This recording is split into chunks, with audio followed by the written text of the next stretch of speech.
আসসালামু আলাইকুম প্রিয় খামারি ভাই, আশা করি সকলে ভালো আছেন। আলহামদুলিল্লাহ, আমিও ভালো আছি। আসলে কি বলবো, গরুর জন্য আজকে মেট নিয়ে আসলাম।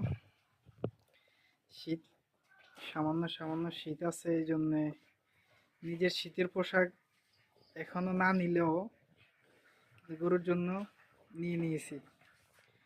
যেহেতু ফুলত ঠান্ডা, সবাই এদিকে লক্ষ্য করবেন। এখন প্রথম অবস্থায় আবহাওয়া চেঞ্জ হবে, ঠান্ডা গরমের জন্য হয়তো গরুর বেশিরভাগই জ্বর আসতে পারে। সাবধান। এই জন্য সকলে গরুকে ম্যাট দিবেন এবং চারিদিকে ঢেকে দিবেন। এই যে ঢেকে দিয়েছি, সন্ধ্যা হতে না হতে সব ঢেকে দিয়েছি। মাগরিবের 10-15 মিনিট আগে চারিদিক ঢেকে দিবেন। তাইলে আপনিও সুস্থ থাকবেন, আপনার গরুগুলো সুস্থ থাকবো। আপনার গরুগুলো সুস্থ থাকলে অবশ্যই আপনার সুস্থ